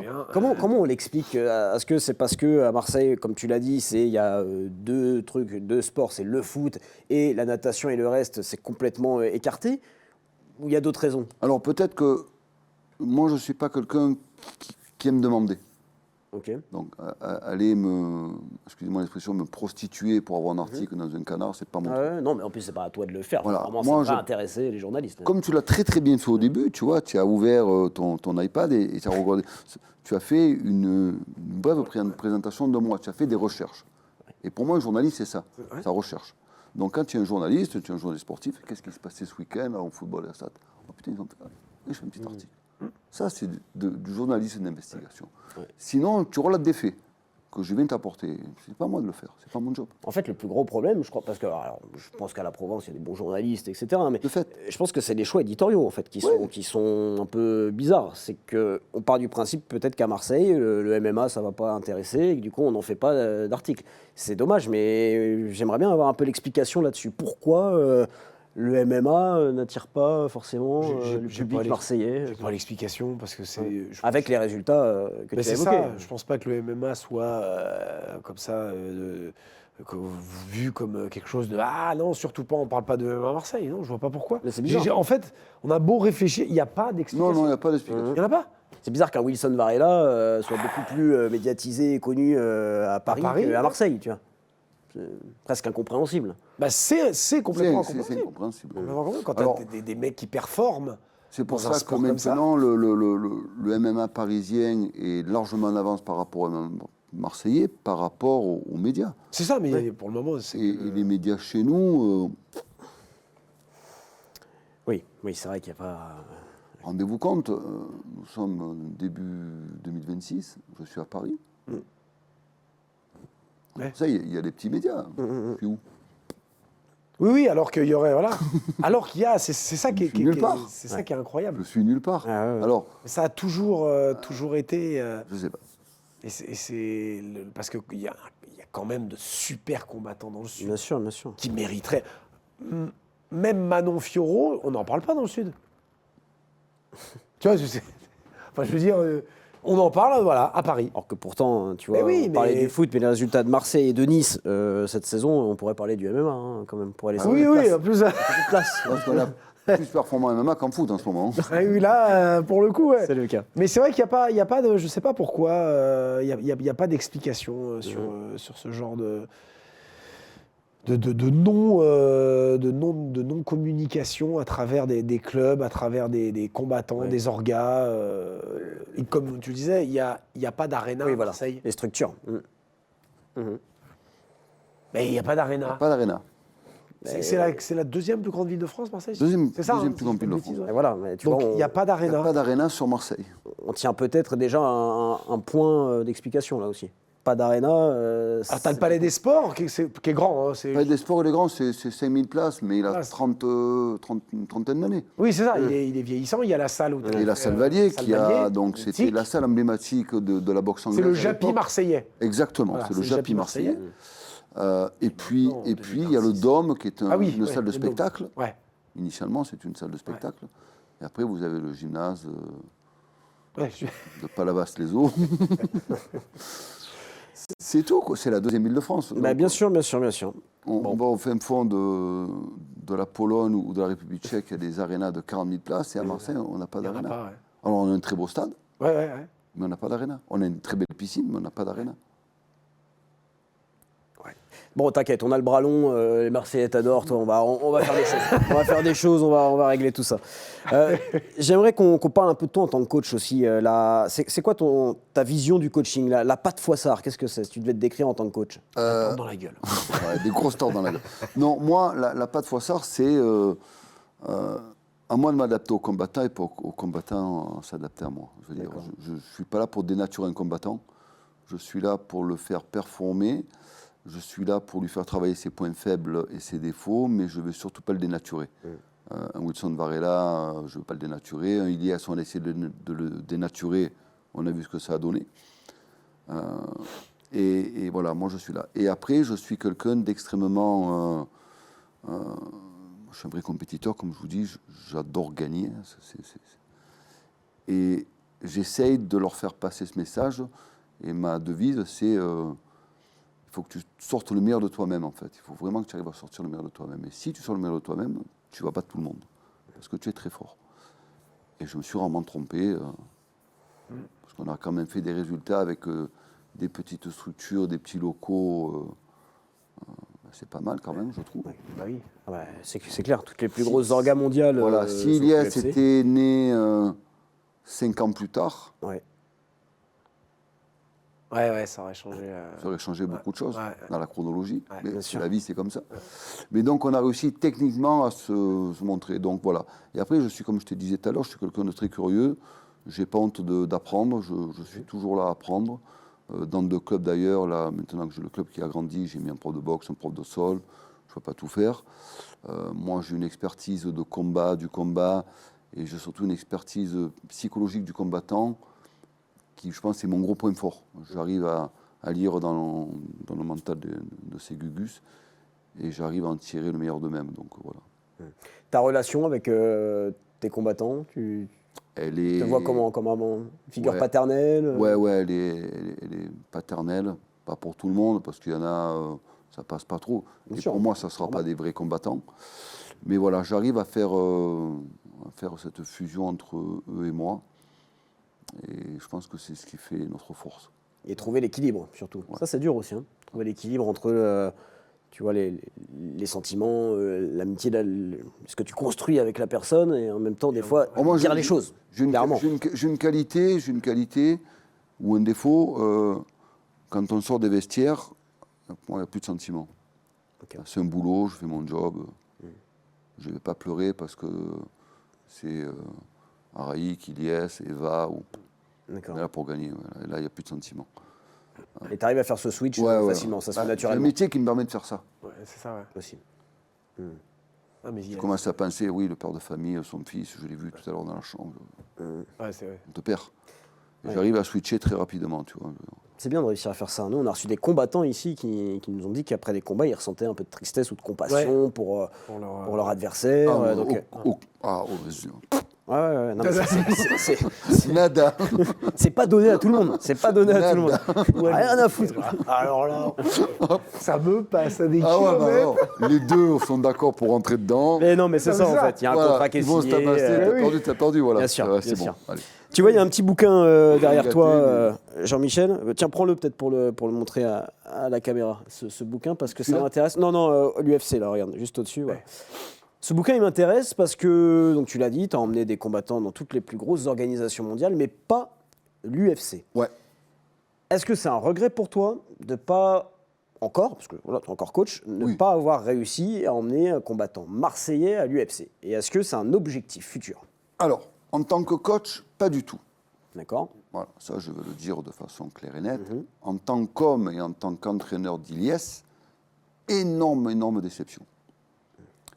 Parce qu'on s'était dit, quand on a commencé, donc il y a très très longtemps, on était chez moi, on s'entraînait dans mon jardin, on faisait du cash control sur le stade à côté, je me faisais défoncer la gueule sur le stabilisé par terre, tu vois. Et il me dit, tu verras, papy, un jour on traversera l'Atlantique, on ira à l'UFC. On a traversé l'Atlantique, on est allé au PFL. Et ensuite, bon, la vie a fait qu'il est parti, il a fait d'autres choses et tout. Et un jour, il doit combattre à l'UFC en short notice. C'était son rêve d'enfant. Il se blesse. Il est aux États-Unis. On le rapatrie en urgence, une septicémie, patin couffin. Ça lui passe sous le nez. Donc, il fait son truc, il va au Brave, il fait plus que performer au Brave. Le Brave lui propose un contrat quand même, somme toute, très intéressant financièrement. Et il y a la RES aussi derrière, et il dit non, je vais à l'ARES parce qu'ils ont la clause UFC. Si j'ai la ceinture, je peux aller à l'UFC. Et il prend un Gallois. Normalement, il ne doit même pas lui donner l'heure, Elias, à ce Gallois. Ouais. Il ne doit pas lui donner l'heure. Ouais. Il n'y a pas match. Ouais. Et là, je dis, c'est bon, le minot, enfin, parce que pour moi, j'étais sorti du cadre de coach. C'était enfin son rêve, aller pouvoir se réaliser. Il prend la ceinture d'Arès et il y va. Et voilà. Il s'est passé encore ce qui ne devait pas se passer. Il se prend un lucky punch au mauvais moment, il tombe, il ne prend pas cette ceinture. Alors, pour moi, la défaite, elle est insignifiante. C'est le désarroi et la tristesse d'Ilias qui m'a... Bien sûr. Ouais, c'est ça qui est le plus dur à dire. Oui, complètement. et puis les conséquences, parce que tout quoi. le monde dit, ouais, frérot, t'inquiète, c'est pas grave. Excusez-moi l'expression, il vous fait enculer, oui, c'est très grave. Ouais. En fait, c'est son rêve de gosse C'est ça. qui est en train de s'écrouler. Les conséquences sont énormes. Et pour moi, c'est de la même chose. En fait, on s'était dit, on va y arriver. Ouais. On était à 2 doigts. Ouais, c'est ça. Et on n'y arrive pas. Pour raison X ou Y. Et ça, pour moi, c'est une grosse déception. Après, oui, j'irai ou j'irai pas, mais après, on sait comment maintenant le marché se passe. Il suffit d'un truc, on peut y aller. Alors, j'ai des gars qui sont largement capables d'y aller, entre guillemets. J'ai des jeunes qui vont arriver, qui, je pense, ont le niveau aussi pour pouvoir performer à haut niveau. Oui. Mais ça n'aura pas la même saveur. Mais ça n'aura pas la même saveur que j'aurais eu avec Ilias parce que... Bien sûr. Ouais, et puis il y a ce côté. ouais, voilà, c'est ce côté émotion, ce côté. C'était nous, quoi. Ouais, c'est ça. Nous deux. Ouais. Quand la reste, il tombe, il vient me voir et me dire qu'est-ce qui s'est passé. Ouais, Mais c'est comme si on lui avait enlevé son frère ou sa sœur, tu vois, il était.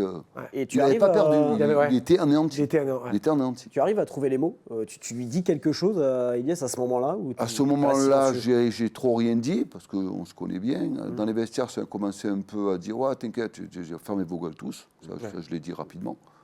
Vous ne savez pas ce qu'il ressent. Je l'ai laissé retourner voir sa femme et ses filles. C'est ce dont il a besoin quand même. Et après, doucement, on a réussi à remonter, la pente. Après, c'est un vrai bonhomme. C'est un vrai bonhomme. Ouais. C'est un vrai combattant. Et puis voilà. Donc, on a changé notre stratégie d'épaule maintenant. Step by step, on verra ce qui se passe. Ouais. Fais-toi plaisir. Ça arrive pas, c'est pas grave. On aura tout fait pour y arriver. Mais on est passé à côté, tant pis, c'est comme ça. C'est la vie. Ouais, je t'ai senti touché. Ouais. La plaie, elle est encore ouverte. Ouf. Ouais. Énorme. Ouais, c'est. C'est vrai qu'on Mais on sent. Ouais, je sens. Ému. Ouais. Bah oui, forcément. Mon Jean-Mi. C'est ce que j'aime chez toi, mon Jean-Mi. Mais ça fait partie aussi de la beauté Bien sûr. d'une relation entraîneur. Et tu vois, parce que ce sont des moments qui sont tristes, mais à la fois, c'est des moments que, tu vois, l'émotion elle est tellement intense que tu vis ça avec quelqu'un, ça en devient beau.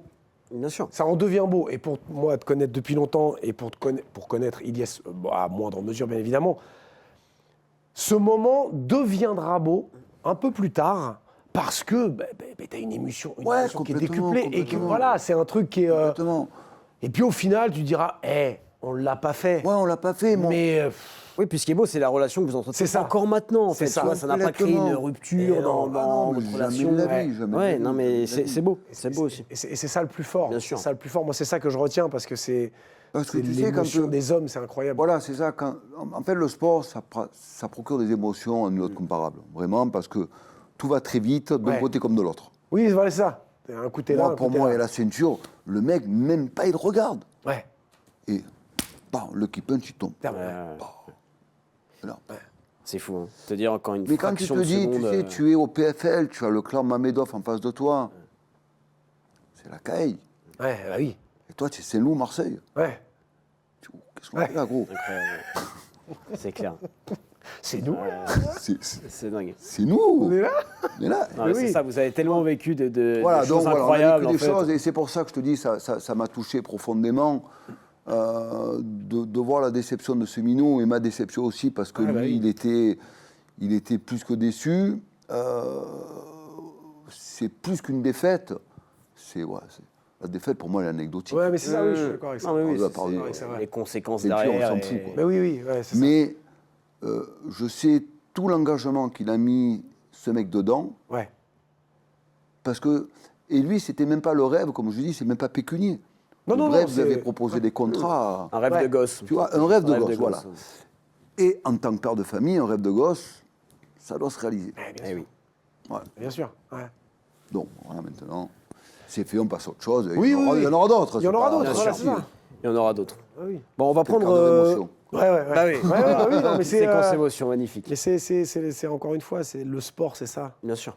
Le sport, c'est ça. Tu vis des choses que c'est tellement intense que voilà, tu ressens des trucs qui te prennent aux tripes et après, t'en fais une force. Ouais. T'en fais une sûr. force. Complètement. Alors, il y a une séquence que vous avez vu passer, messieurs. Forcément, je ne sais pas là si on doit pleurer ou faire autre chose, mais c'est assez choquant. C'est évidemment le malaise de Cameron Smotherman. Je pense que tu l'as vu aussi, Jean-Michel, après la pesée à l'UFC à Las Vegas.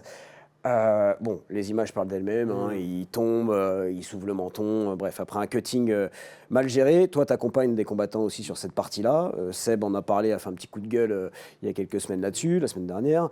Qu'est-ce que tu en penses, toi? Qu'est-ce que tu en penses de tout ça? Alors là, il y a le cas Cameron Smotherman. On prend cet exemple-là, mais c'est des cas répétés. William Gomis aussi Il a y en été a eu dans un un sale autre, état. enfin, il n'est pas tombé, mais. Ouais, il y a du monde. Le cutting, comment toi tu le gères et qu'est-ce que tu penses des dérives aussi peut-être du cutting? Le coaching, moi, je le gère très bien. Alors, il y en a maintenant, ils mettent des scores.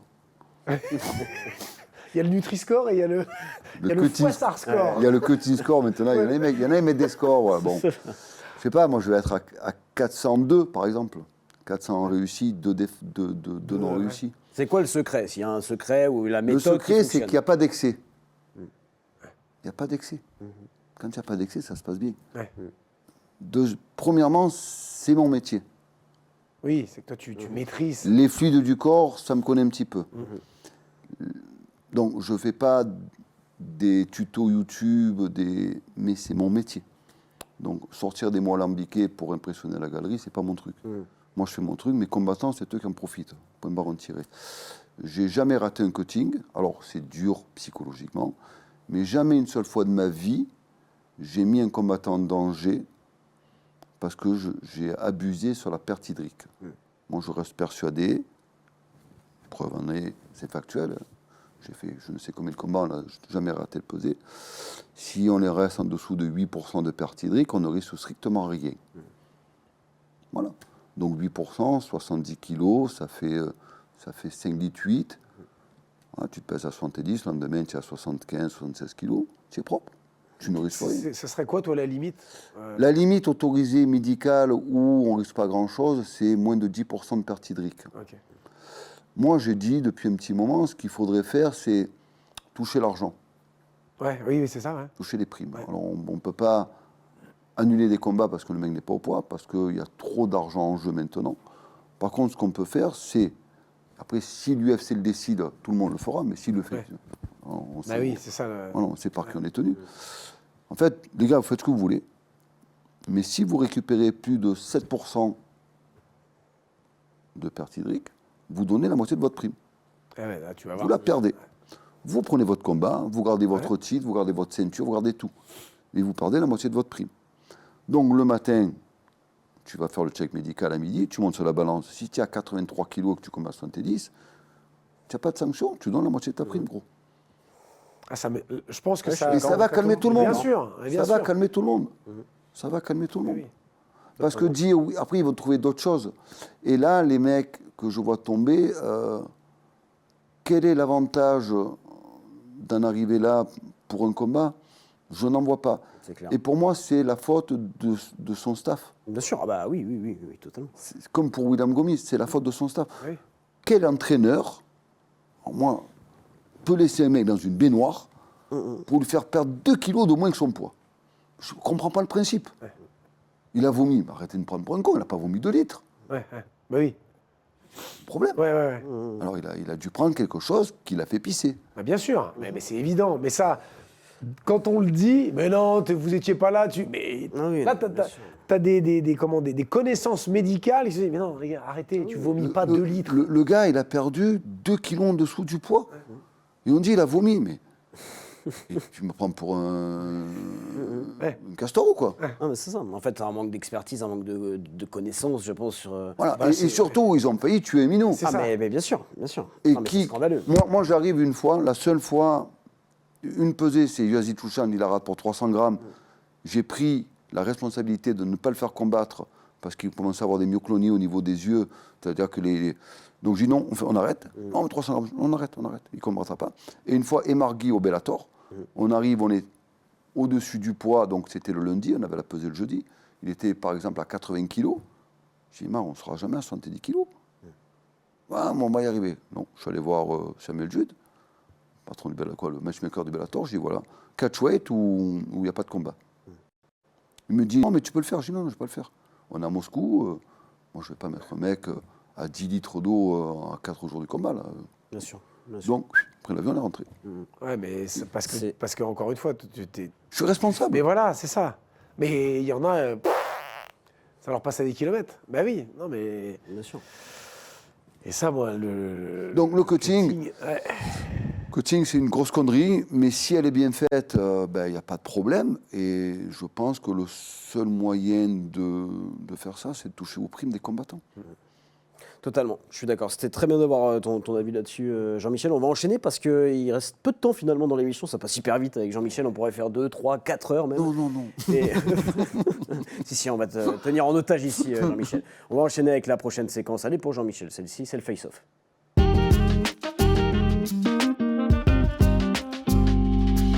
Alors, comme d'habitude, le face-off des personnes que tu connais vont s'afficher dans l'écran en face de toi. Tu t'adresses directement à ces personnes. Tu nous dis qui c'est et tu leur parles. Ok. Seb et moi, on n'est plus là. Tu t'adresses à ces personnes. C'est parti. Wilson Varela. Le Cap-Verdien marseillais, un monstre. Là, le Wilson Varela 3.0 est en train Tu lui d'arriver. parles, hein. C'est à lui, comme s'il se trouvait il est en en train face de toi. d'arriver. Donc maintenant, Wilson, on s'est vu hier, justement, on a longuement discuté. N'oublie pas ce que je t'ai dit.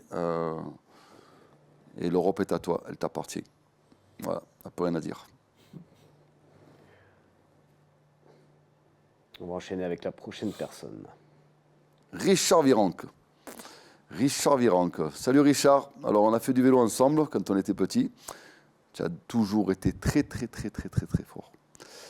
Et moi, je tenais à te dire que chapeau pour ta reconversion parce que tu as été un monstre. Tu t'es fait tirer à bras raccourcis par toute la planète. Mais tu en es sorti avec beaucoup d'aplomb et ta reconversion est magnifique. Et les gens ne savent pas ce que tu as fait, mais c'est magnifique.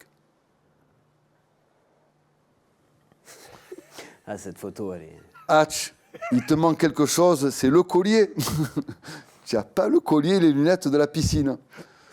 Ben, c'est mon frérot, voilà, le Hatch, c'est mon frérot, ça fait 20 ans, pareil, rien qu'à bouger. Il a pris un peu d'avance quand même au niveau du club. Mais tu es un monstre et voilà, on a commencé ensemble. Tu as fait débuter des petits combattants de chez moi et tu continues à faire le job. Et nos relations n'ont absolument pas changé malgré tout ce qui s'est passé et l'évolution de tous les deux. Je te tire mon chapeau gros. Eva, ma chérie. Alors elle, c'est de la bombe atomique. Si tout le monde pouvait être comme toi, ça serait tellement plus simple même. Bon, Eva, il va falloir qu'on se prépare. Là, au mois de mars, il faut qu'on aille taper la gueule à une Poloski. Et tu as une ceinture à récupérer dans la KT là, pour finir en beauté, ma chérie. Je t'embrasse. Il y a un peu de monde pour la prochaine. Un petit mot pour chacun. Alors, Araïk Margarian et mes 3 fils, eh bien, je vous aime. Surtout les 3 dessous, le poilu au-dessus, je l'aime un peu moins, non, je déconne.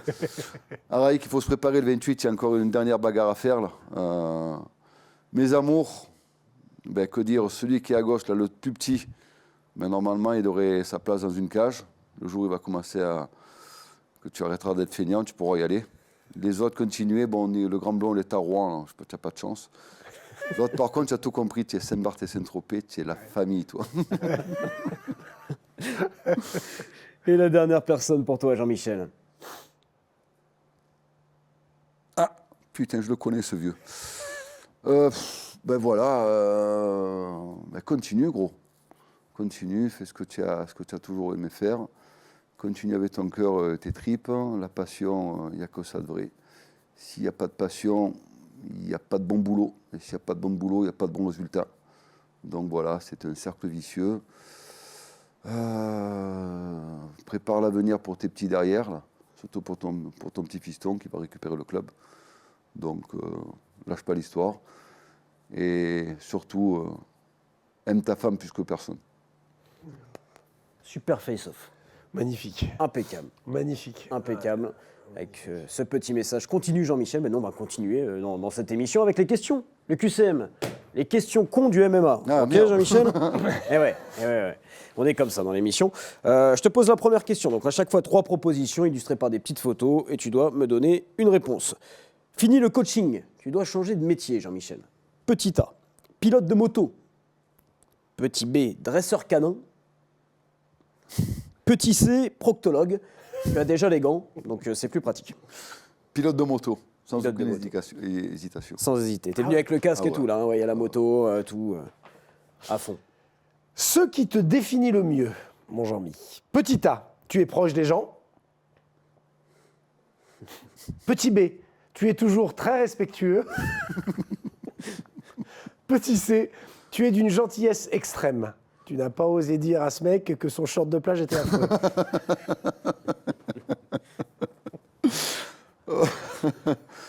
Oh, je suis d'une gentillesse extrême. Ouais, Ouais. c'est vrai. Troisième question. Comment reconnaître un vrai vacancier? Petit A, le bronzage, évidemment. Voilà, ouais, c'est pas mal. Petit B, le sens du pilotage. Et petit C, les photos à contre-jour, un grand classique des vacances. Voilà. Ah, le bronzage. Le bronzage, elle valait le coup, est celle-là. exceptionnel, hein. Franchement, c'est vraiment pas mal. Si tu avais pu jouer dans un film, petit A, les Dalton. Petit B, Didier. Là, les techniques. Petit C, un porno un peu violent. Oh, je vais dire Didier parce que Swede aime bien ceinture le cul des gens. Ok, la dernière question. À quelle émission tu aurais pu participer, Jean-Michel? Petit A, Koh-Lanta. Petit B, j'irai dormir chez vous. Et petit C, l'île de la Tentation. Oh, je vais dire l'île de la tentation. Ah, c'était bien les questions, là. C'était super. Allez, après avoir un peu rigolé, on va écouter Seb. Hein, c'est ta partie, Seb, le petit Allez. peu du love, c'est parti.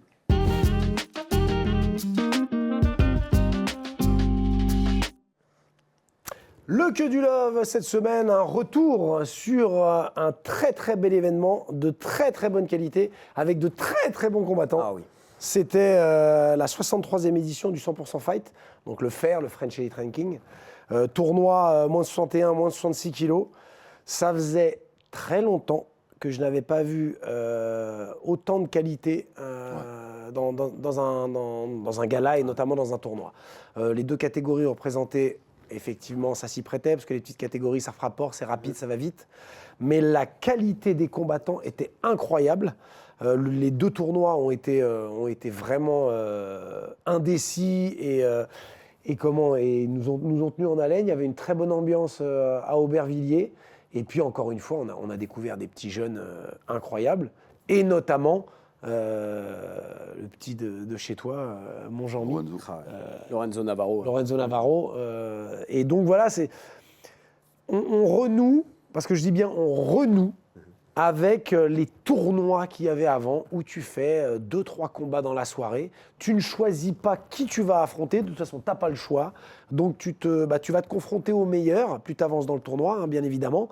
Et ce qui fait des oppositions incroyables, et puis encore de superbes découvertes. Donc, moi, j'ai été vraiment emballé par ce 100% Fight.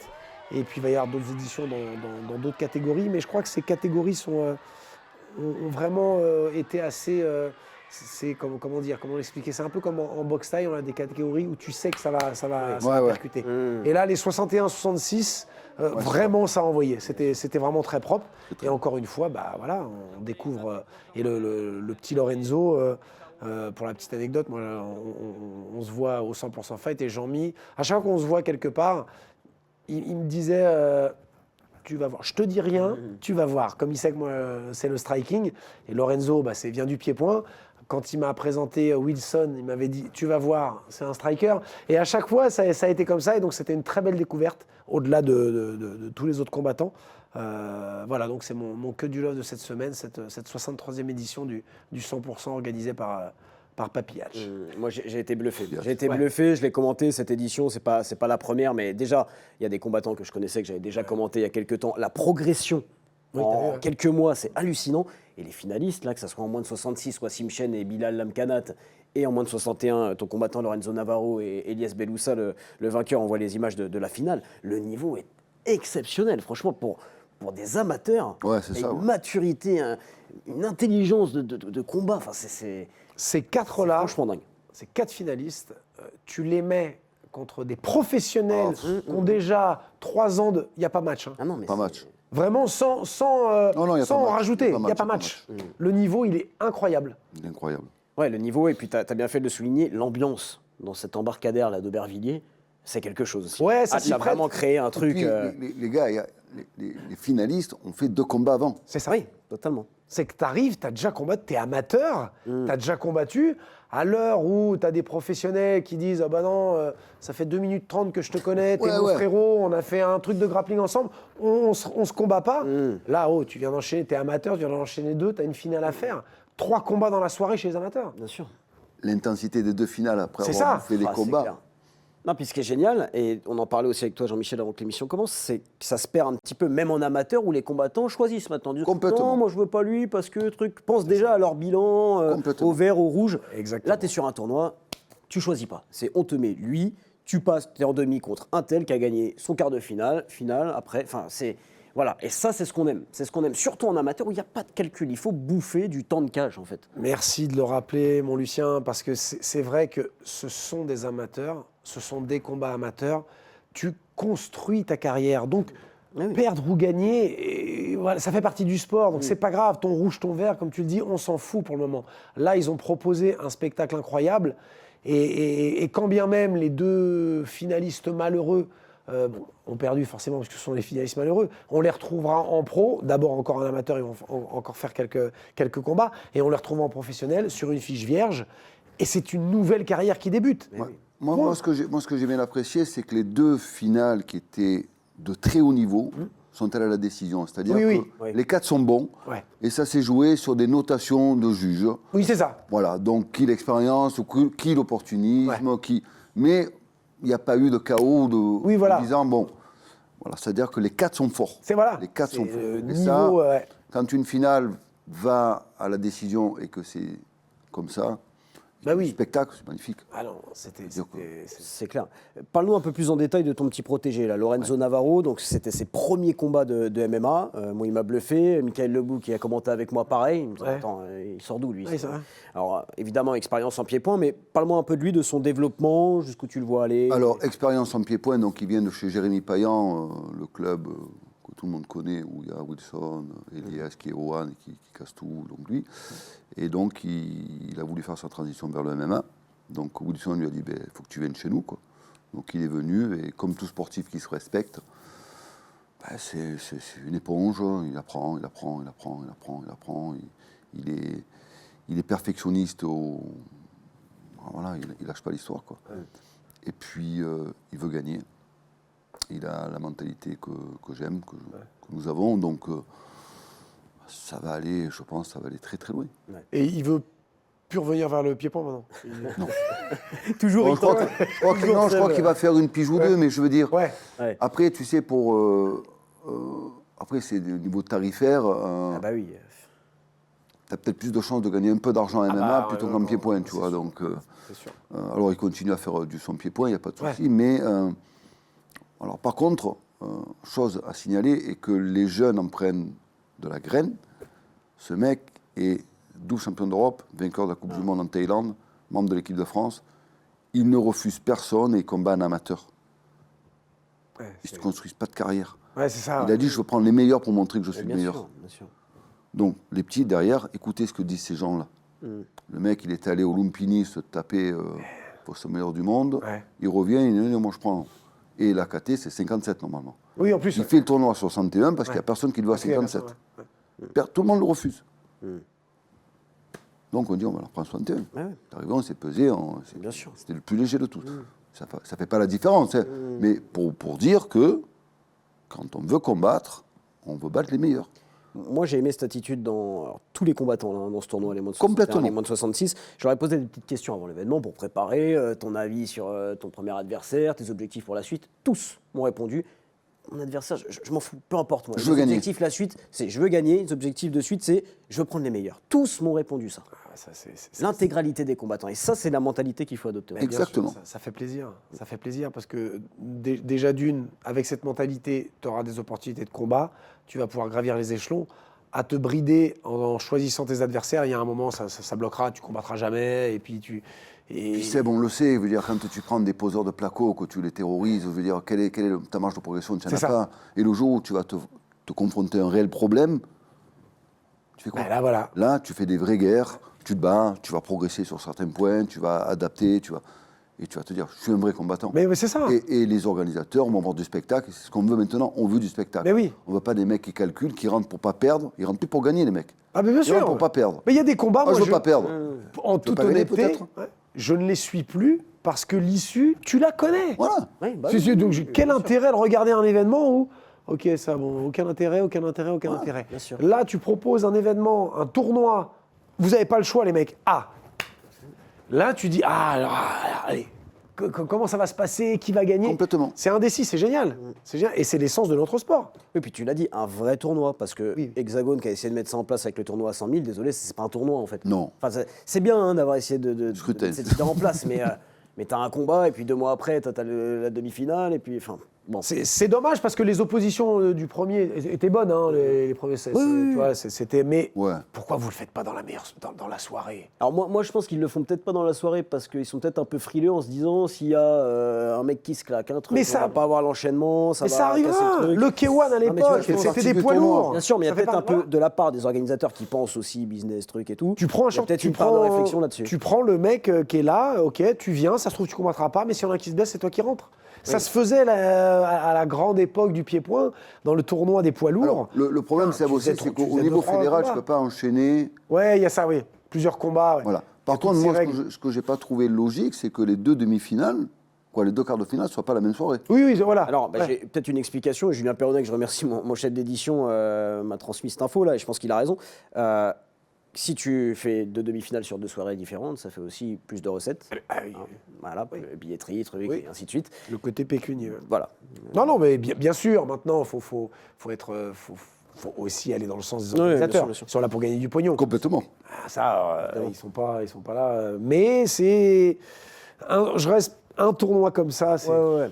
Et on remercie le 100% Fight évidemment et Arthur Corras pour les Ouais. images, mais de grande qualité. Arthur, ça fait des décennies. Du hein, début, qu'il est depuis le début. voilà, Depuis le depuis le début, début. qu'il est dans le milieu, toujours hyper réactif, toujours hyper sympa. Arthur, dès le début, une ça crème. fait partie de tous ces mecs. Et un talent de vidéaste. Enfin, franchement, ses vidéos, elles sont. Ouais, sont dingues. c'est super, ce qui fait un très très bon boulot, puis fidèle. Oui, Fidèle. Ah oui, ça, c'est Ouais, sûr. non, Ça, c'est, c'est sûr. Dernière question, Jean-Michel, avant de me faire casser la gueule, hein, parce que c'est comme ça que ça se passe dans l'émission. On parle de la nouvelle génération. Qu'est-ce que tu penses justement de la génération là, qui arrive, combattant de MMA, dans la cage, en dehors de la cage, les réseaux sociaux et tout ce qui suit?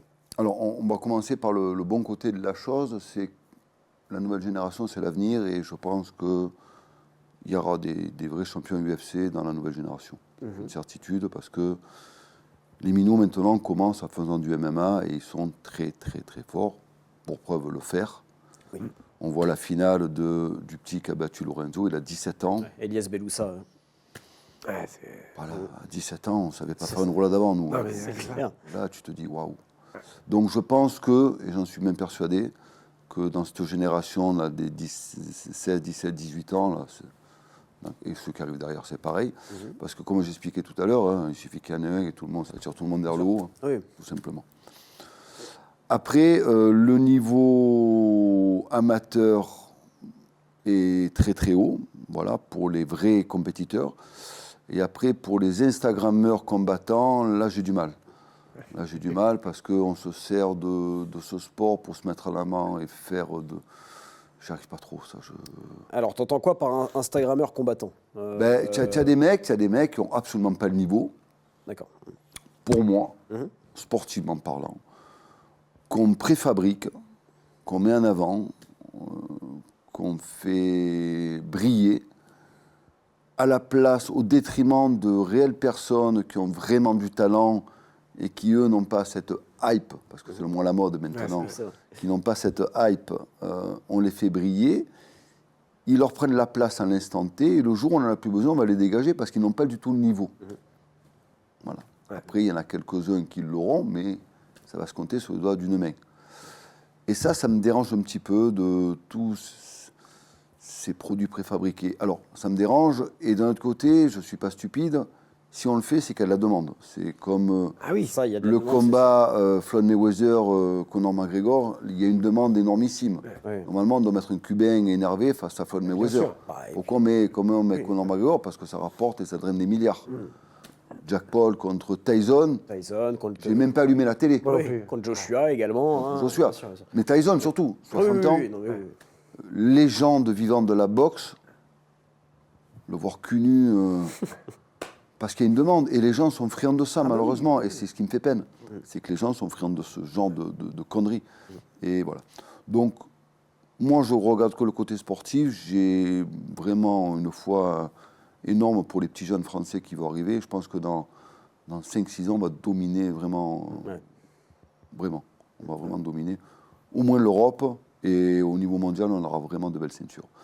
Et le présent, donc les quelques combattants présents, que ce soit Nassour, Benoît, Salah, tout ça, ils sont très très forts. Bon, c'est le moment, hein, Seb, malheureusement. J'ai essayé de repousser au maximum la chose. Hein.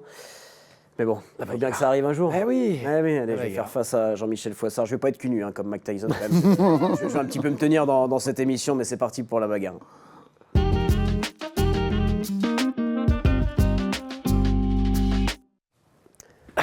Allez, le moment tant attendu par Jean-Michel depuis le début de l'émission, quand je lui ai annoncé un petit peu le programme. J'ai vu des étoiles dans les yeux quand j'ai annoncé cette séquence. Est-ce que tu veux un gant, Jean-Mi, ou c'est le genou ou le pied? C'est comme tu veux. Étranglement, Bon, enfin je tu vais peux mettre, un t'amuser. Ouais, un gant. Un gant. Droit. Droit. Hop là. Un gant droit. Allez, je me sens chaud là, c'est bon. Ah oui, combien? Si je casse tout, moi. Hop là. Vous faites frapper des Tout le monde. personnes. Moi.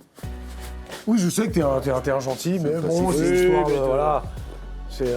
Donc, en fait, il ne faut pas toucher ça. Hein. Non, ça, faut pas l'abîmer. C'est bien le Ça, là, concept. tu peux où Ça. tu veux. C'est bien le C'est de la concept. location, ça faut le rendre après, donc par contre là tu peux y aller quoi. Donc là, je peux y aller, ok. Oui, encore de la... Ah ok, je prends les 2 heures d'entraînement par jour. Ouais. À chaque fois ça... Ah bah, puis en plus, là, c'est sternum, là. Ah oui, c'est... Attends, je ne pas prêt. Ok, il y en a encore. Ouais, c'est pas mal, allez. C'est pas mal.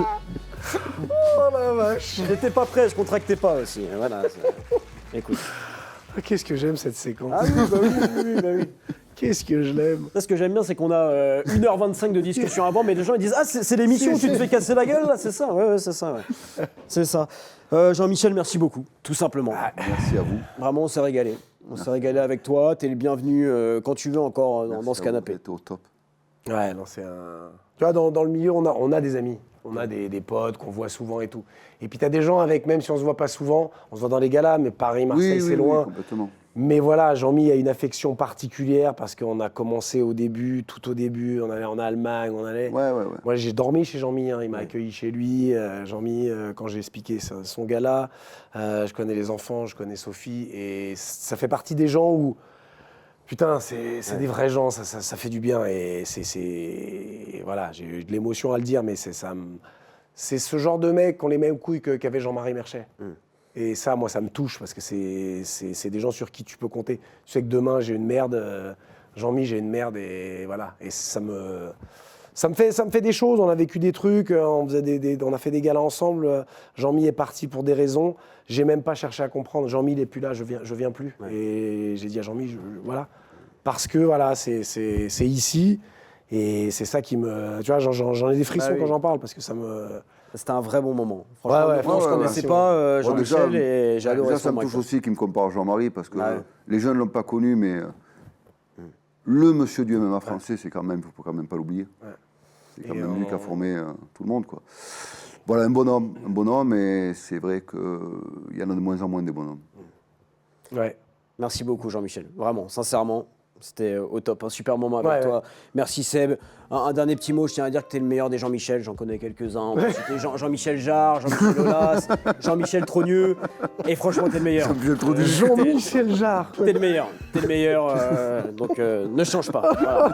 Ne change pas. Oh, putain, on finira sur ces belles paroles, cette émission. Et puis on se donne rendez-vous la semaine prochaine pour un nouveau MMA Chill & Fight. Mais avant, je remercie toute l'équipe en régie, Nicolas Baillet à la réalisation, Paul Lebret au son, Julien Perronnet à l'édition, Enzo Morello au cadre et Sandrine David au maquillage. Salut tout le monde, à la semaine prochaine. Bye.